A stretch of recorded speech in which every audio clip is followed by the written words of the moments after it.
সেই খালেদা জিয়া আমাদেরকে ফেলে কোথাও যান নাই। শারীরিকভাবে অসুস্থ হয়ে এবার কেয়ার হাসপাতালে চিকিৎসাধীন।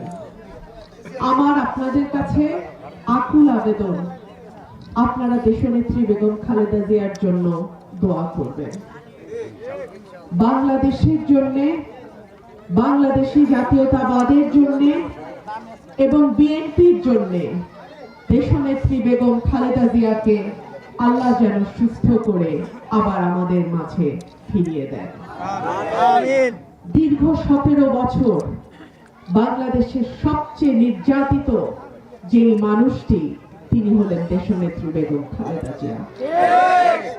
তিনি যদি চাইতেন তিনি বিদেশে চলে যেতে পারতেন, তিনি উন্নত চিকিৎসা নিয়ে সত্যির জীবনযাপন করতে পারতেন।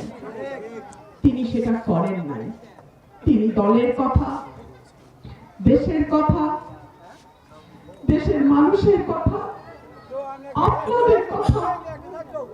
আপনাদের কথা চিন্তা করে তিনি এই বয়সে, এই শারীরিক অবস্থায় উনি কারাগারে গেছেন। উনি আপনাদেরকে রেখে কোথাও যান নাই, কোনোদিনও যান নাই। আমরা তো দেখেছি সামান্য সুযোগে নেতাকর্মীদের ফেলে দিয়ে কিভাবে শেখ হাসিনা দেশ থেকে চলে গেছে। কিন্তু আমাদের নেত্রী, আমাদের প্রাণের নেত্রী, যার নাম বাংলাদেশের আরেক নাম, সেই খালেদা জিয়া আমাদেরকে ফেলে কোথাও যান নাই। তিনি বলেছেন, এই দেশের বাইরে আমার আর কোথাও কিছু নাই। আমি আমার 2 সন্তানকে আমি আল্লাহর হাতে দিয়ে দিলাম। আমার এই দেশের মানুষই আত্মীয়, এই দেশের মানুষই আমার আপনজন। এবং তিনি তার জীবনের এই পর্যন্ত তার সেই কথা সত্যতার প্রমাণ দিয়ে গেছেন।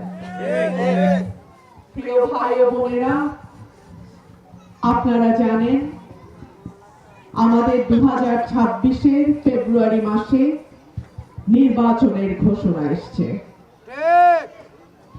গত 53 বছরে বাংলাদেশের বিভিন্ন জেলা উপজেলার বহু উন্নতি হয়েছে, কিন্তু আশ্চর্যের ব্যাপার, আপনারা বারবার সঠিক মার্কাতে ভোট দেওয়া সত্ত্বেও এই সরাইল আশুগঞ্জের কোনো উন্নতি হয় না। আমি অবাক হয়ে দেখি, যখন আমি আমার বাড়ি শাহবাজপুর থেকে সাজদাপুর যাই, নোয়াগাঁয় যাই, কিংবা সরাইল সদরের ভিতরে ঢুকি, চুনটা কিংবা ওরাইলে যাই, পাকশিমুলে যাই, পানিশ্বরে যাই, এত বেহাল দশা বাংলাদেশের আর কোন উপজেলায় আছে বলে আমার মনে হয় না।